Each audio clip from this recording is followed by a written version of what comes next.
Всем привет! Я в столице Либерии, Монровии.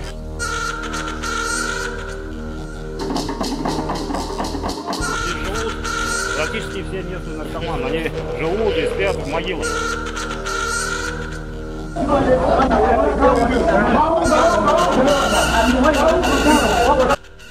В Либерию мы прилетели из соседней африканской страны Сьерра-Леоне. И сразу хочу развеять миф о бедной и нищей Африке. Вернее о том, что многие думают, если в Африке живут очень бедно, соответственно и цены там очень маленькие. Нет, ребят, это не совсем так. Действительно, в большинстве африканских стран люди живут очень бедно. Если конкретно брать, к примеру, Либерию, то подавляющее большинство населения там зарабатывает в день 1–1,5 доллара. Если это будет 2 доллара, то это очень хорошо. Но цены там как раз не для бедных людей, а скорее для совсем не бедных людей.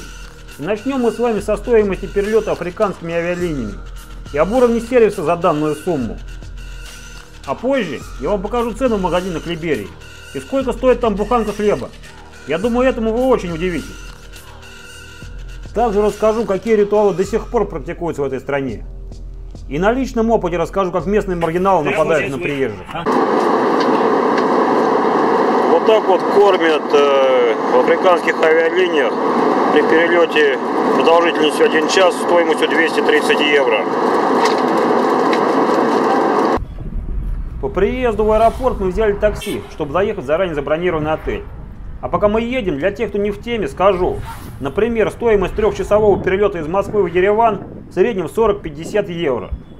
Так что можете сравнивать стоимость 3-часового перелета из Москвы и часового перелета в Африке. Сравнивайте и делайте выводы. Ну а по дороге в отель мы остановились, на мой взгляд, у одного очень примечательного места. Это самая обычная либерийская бензоколонка. В общем, смотрите и сами все увидите. По поводу цены, в общем, смотрите, по курсу 800, это 1 галлон стоит 4 доллара. В общем-то, считайте, переводите в литры. Если я не ошибаюсь, попозже уточню, литр бензина примерно около 100 рублей выходит. В общем-то, я в принципе не намного ошибся. Примерная стоимость 1 литра бензина в Либерии – 1 доллар. Ну а для того, чтобы нам продолжить путешествие по Либерии с большим пониманием, давайте немножко окунемся в историю этой страны. И история эта ужасно поразительная. Или поразительно ужасная. Я думаю, что оба этих определения подойдут. В общем, как вы уже поняли, история Либерии началась в США. Там же была написана Конституция страны. А столица Монровии была названа в честь 5-го президента США, Джеймса Монро, одного из отцов-основателей этой страны, известного плантатора и рабовладельца. И именно в честь него была названа доктрина Монро, которая стала основой внешней политики США на долгие годы. Первую независимость Либерии признала Россия в 1850 году. Но прибывшие на новую родину бывшие рабы отнюдь не стали справедливыми. Они стали поступать так же, как с ними поступали ранее в США, то есть порабощать местное население. И так продолжалось почти 140 лет, пока Самуэль Доу, коренной африканец, рожденный в Либерии, в 1980 году не стал президентом. Но в конечном итоге судьба его сложилась очень печально. Но об этом чуть позже. А сейчас давайте снова вернемся к нашему путешествию. А сейчас я вам покажу отель, в котором я живу. Сначала я вам покажу этот отель и номер, а позже уже озвучу стоимость этого номера.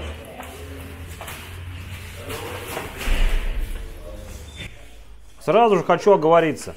Данный отель – это самый дешевый отель, который нам удалось забронировать в Монровии.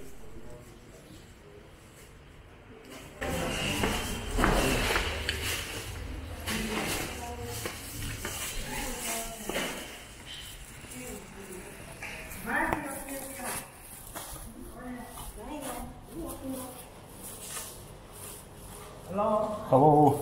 How are you, sir? I'm fine. And you? Oh, wonderful. I'm responsible for your room cleaning. No cleaning. No cleaning today? No cleaning today. Tomorrow check out. Oh, you check tomorrow.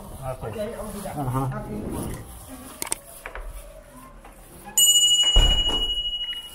Здесь, правда, небольшой беспорядок у нас. В общем-то, вот такой вот номер стоит $140 в сутки. теперь снова вернемся к истории Либерии, одной из самых жестоких историй государств 20 века. Итак, в 80-м году 20 века Самуэль Доу, звание сержанта, возглавил государственный переворот, в ходе которого был убит президент республики Уильям Толберт. Вслед за этим были убиты и казнены многие члены правительства Толберта, а Доу стал главой государства, присвоив себе звание генерала. Первоначально его режим пользовался в стране относительно широкой поддержкой, но он постепенно установил этническую диктатуру племени Кран, к которой сам относился, а впоследствии ликвидировал практически все оппозиционные партии. Самуэль Доу пережил несколько покушений от своих же подопечных. В декабре 1989 года на северо-востоке страны был организован Национально-патриотический фронт Либерии во главе с Чарльзом Тейлором, бежавшим из американской тюрьмы. В Либерии началась Первая гражданская война. Национальный фронт быстро рос, и вскоре он уже контролировал 90% территории страны. На этом фоне появляется еще одна политическая фигура – принц Джонсон, который откалывается своей группировкой от Национально-патриотического фронта и начинает воевать как против Тейлора, так и Самуэля Доу. В сентябре 1990 года войска Джонсона окружили Монровию, а сам Джонсон под предлогом переговоров вызвал Самуэля Доу в миссию ООН, где он был похищен. Впоследствии Самуэль Доу был замучен и казнен наижесточайшим образом. Во время пыток над ним велась видеосъемка, которая впоследствии была предоставлена всему миру. Жестокие издевательства над Доу были объяснены тем, что нужно было показать людям отсутствие у него магической силы. В то время, как над бывшим президентом расправлялись подопечные Джонсона, он сам сидел за столом, наблюдал за всем этим и пил пиво. Но это еще не все хорошие ребята, которые действовали в Либерии в то время. Был еще, да он и сейчас есть, просто поразительный персонаж, даже по африканским меркам, по имени Джошуа Мильтон Блай, а по прозвищу генерал Голая Задница.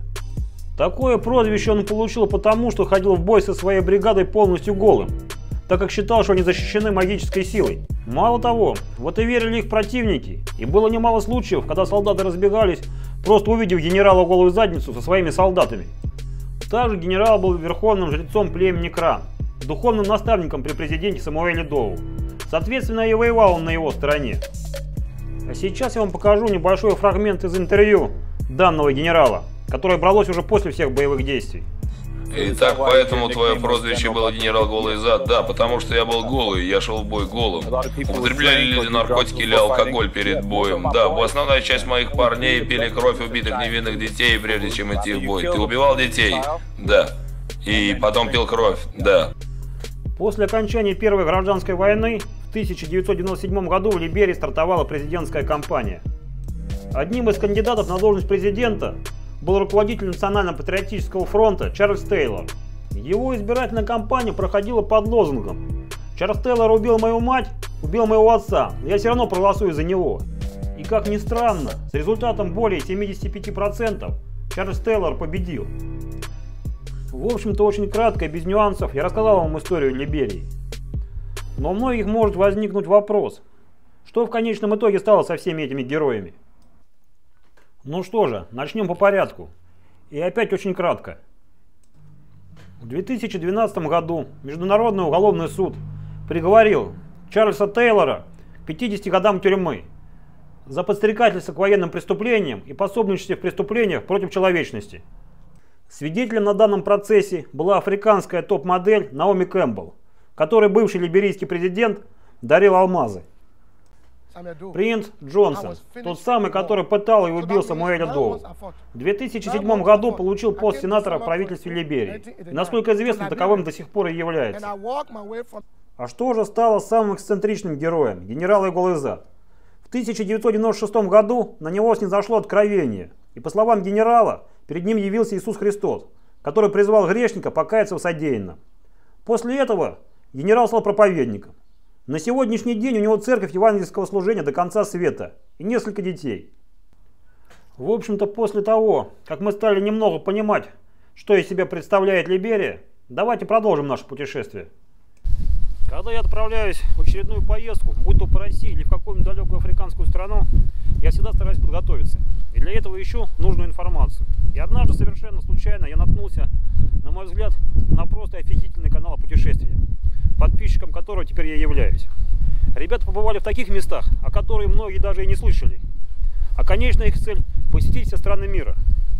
Ну что же, они сами себе немного расскажут, а вы посмотрите. В детстве, листая желтый советский атлас, я в мечтах посещал самые удаленные уголки земного шара. Наизусть знал названия всех государств и столиц. А повзрослев, решил осуществить давнюю мечту – посетить, но и заодно показать все страны мира. Я с детства увлекался нумизматикой. Собирал купюры, монеты и представлял себе дальние уголки планеты, откуда эти монеты добрались до нас. Сегодня на нашем канале мы разыгрываем монеты и сувениры из разных стран в каждом ролике. Давайте посмотрим, что внутри. My name is Mike. Ray, nice to meet you. Теракты здесь случаются практически каждую неделю. Это он? Как ты пьешь, расскажи, как ты воду пьешь? Самодельная взрывная бомба. Не трогай бомбу, сказали, да? Гид сказал, ни в коем случае не трогать.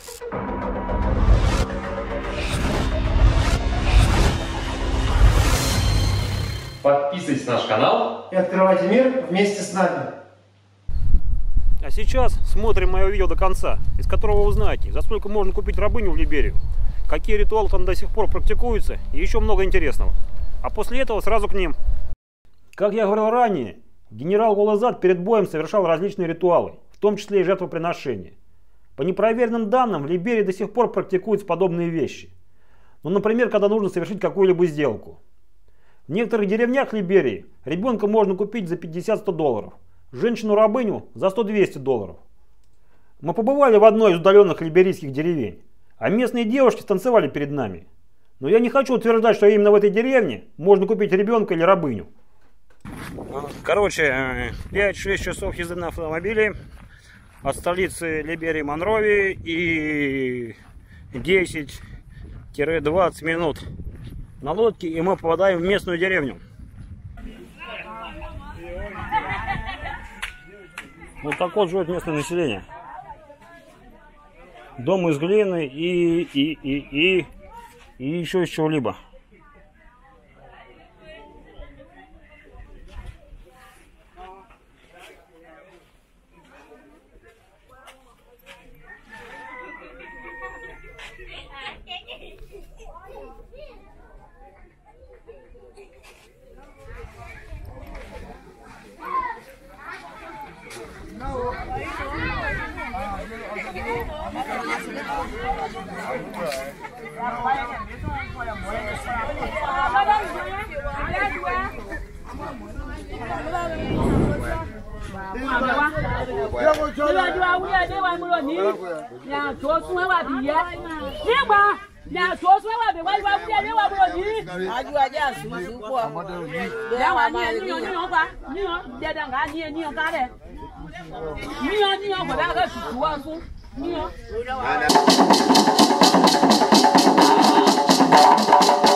У меня на канале есть видео, в котором, помимо прочего, более подробно показана данная деревня. И ссылку на него, скорее всего, я оставлю в конечных заставках к этому видео. Самой главной достопримечательностью Либерии, конечно же, является ее природа. И как вы сейчас можете наблюдать, среди этой природы даже можно неплохо отдохнуть. Но я думаю, что вы уже догадались, что отдых в подобных местах совсем не дешев. Если исходить из того, что один из самых дешевых отелей Монровии стоит 140 долларов в сутки. Так как главной достопримечательностью Либерии является ее природа, поэтому мы решили посетить один из ее национальных парков и посмотреть на шимпанзе в естественной среде обитания. Эти шимпанзе живут на речных островах. И ввиду данного обстоятельства, один из наших товарищей даже взял с собой удочку в надежде на улов. Я сказала, слышишь, крокодила, ты сказал, ловлю за удку, я тебя ударю. Пусть ладно, нормально. Крокодилов, наверное, всех перебили здесь, мне кажется. Ну, чтобы на них улица такая. Наверное, так и должно быть. Потому что они должны быть крокодилы, по идее.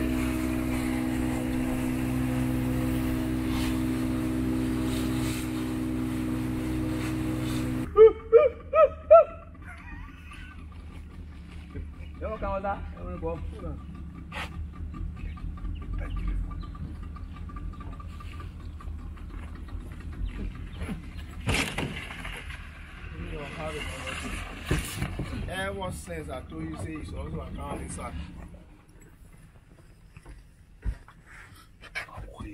Ты дураков смотрит. Не верь, да, момент.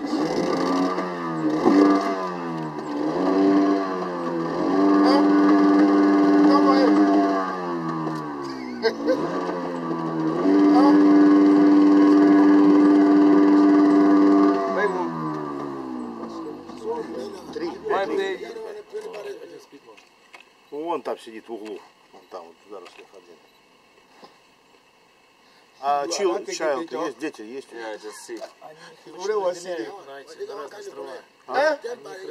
по островам. А, чтобы не дрались там, не убивали друг друга. Маленьких там еще люди ходят, ветеринары, они с ними такие.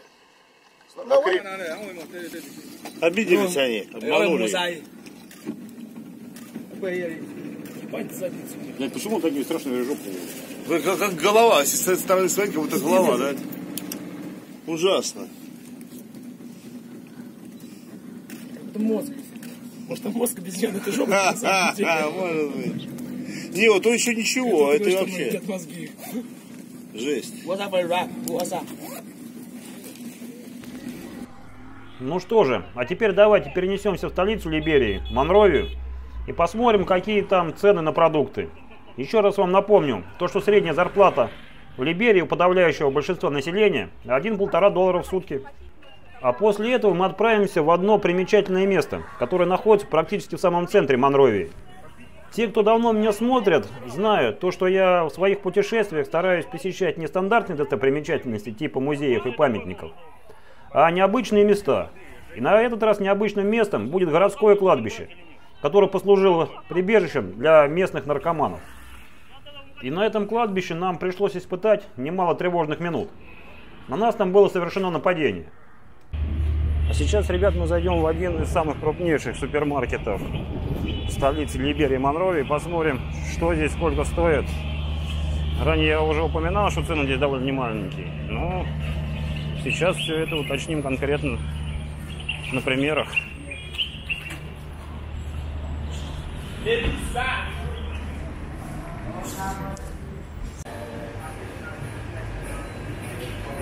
Банка такого майонеза стоит 12 долларов.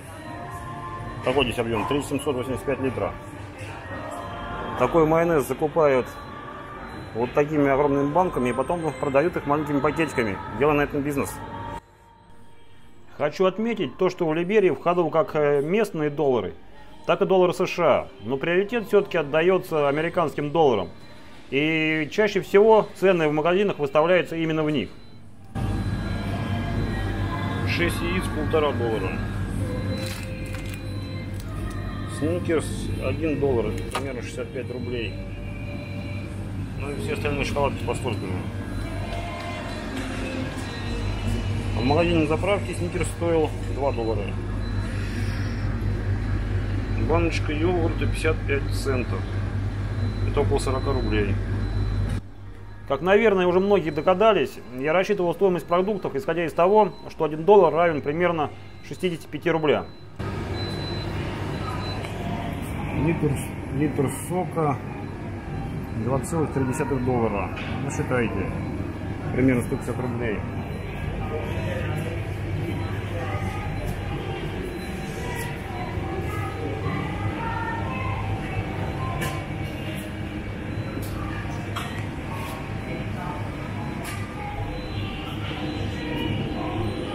Пиво Корона Экстра $2,5.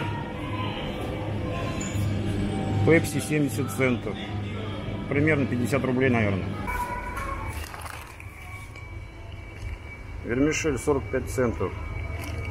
Это 30 рублей такой пакет. 1,5 литра воды 55 центов.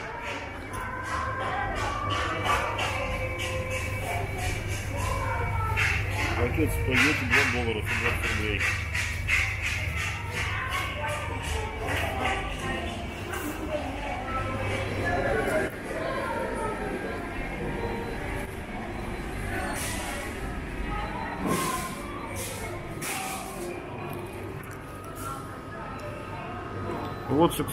Вот социально значимый продукт. Буханка хлеба $2,25. Это 150 рублей примерно.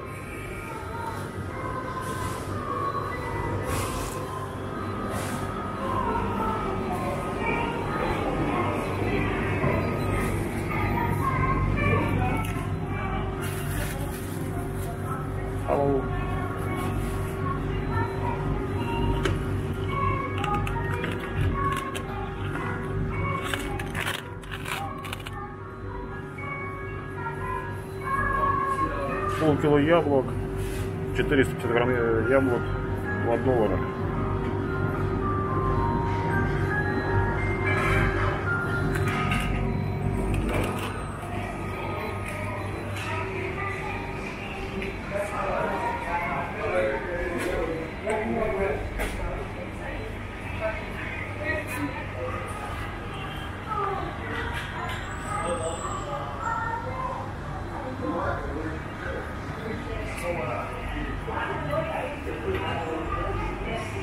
Принглс $2,75.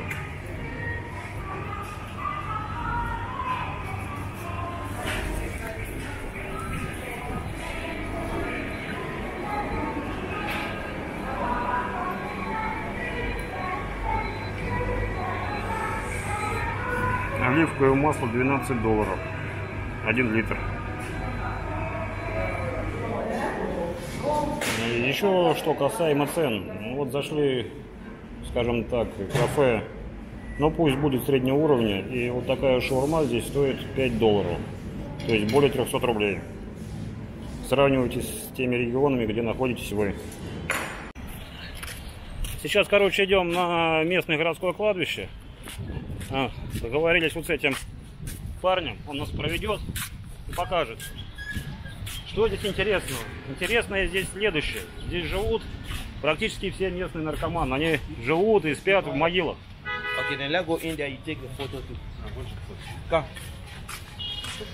Ну что, пойдем посмотрим. Да, вот он вход.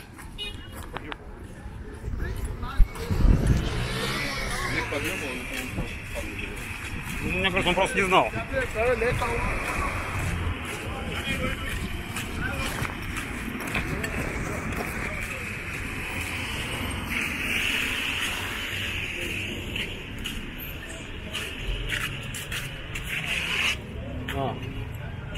This is 13 men grave.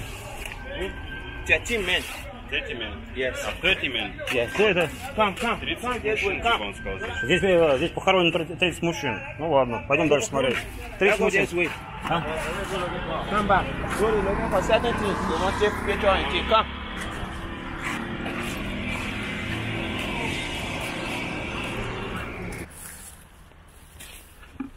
People enter here and sit. Вот здесь живут местные нарики. Слип, да? Sleep there? Yes. Call the lady. Можно фото? Take photo.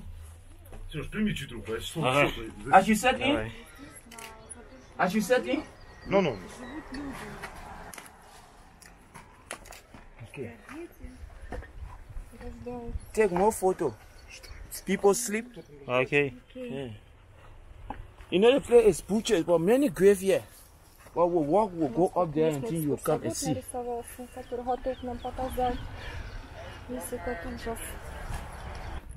People sleep, human being. Sleep there.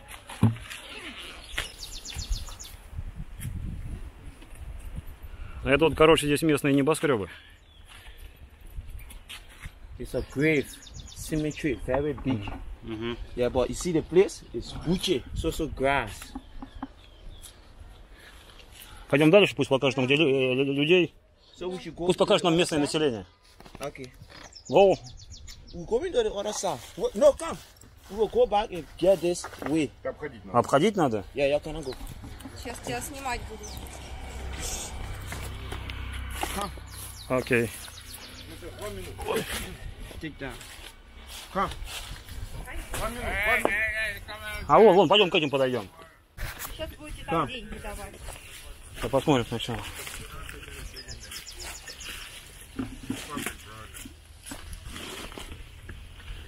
Come. Ну вот, короче, один местный. Take down, you gotta hold there, take down. Еду бросить. В общем, короче, вот он, представитель местного населения, который проживает на кладбище. Не хочу на них обезьян. Okay, he live here too. You get no problem. Пойдем дальше. You take photo? Местный чувак. Я come. Не так просто здесь ходить кругом ямы от проваленных могил. Come. Вон еще один местный парень идет.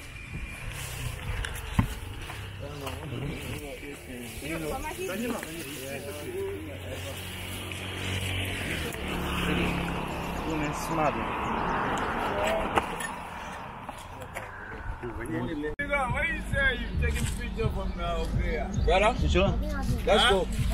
let's go. Yeah, people now want embarrassment. You have to lead them, yeah? Let's go.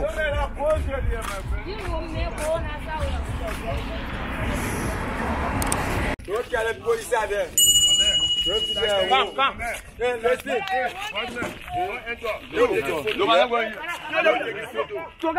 Republic of Liberia. Нельзя фотографировать.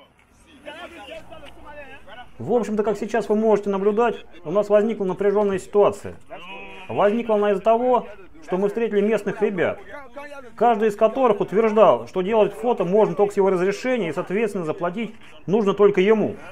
Но мы уже договорились с нашим парнем, и оплату, соответственно, обещали ему. Наш парень тянул нас за руки и говорил, что типа пойдем смотреть кладбище, проблем никаких не будет. Остальные, наоборот, нас не пускали, и каждый из них утверждал, что оплату нужно заплатить именно ему, и он нам все покажет. Это продолжалось какое-то время, и градус спора постоянно повышался. До тех пор, пока к нам не подвели местного мужика лет 50, небольшого роста и худого. И как нам сказали, что это местный босс. Этот местный босс стоял рядом и за всеми спорами наблюдал молча. А мы, поняв, что ловить нам здесь нечего, и сегодня кладбище нам навряд ли удастся посмотреть, посовещавшись, решили уйти отсюда. Поняв это, босс дико завопил и схватился своими руками за ремни от наших фотиков, которые висели у нас на шее. Мы потихоньку стали отходить с кладбища, при этом чуть ли не волоча этого наглеца на себе, так как он повис на наших фотиках. Толпа следовала за нами, и вместе с тем она постепенно увеличилась, так как вокруг нас стоял жуткий крик. В это самое время у меня возникла ассоциация с моментом из художественного фильма «Вий». Ко мне, упыри! Ко мне, вурдалаки!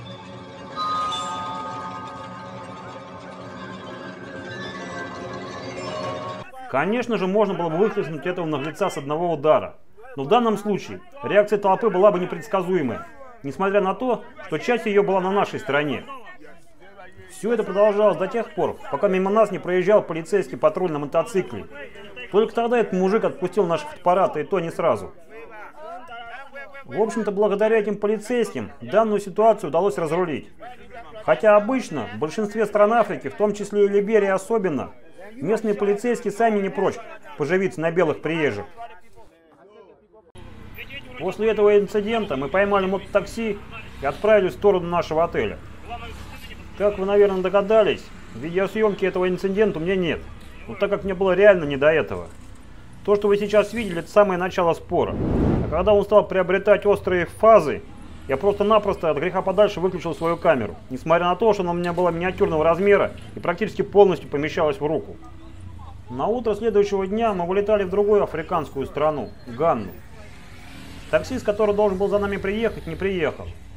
И потому, чтобы не опоздать на самолет, нам пришлось ловить попутку.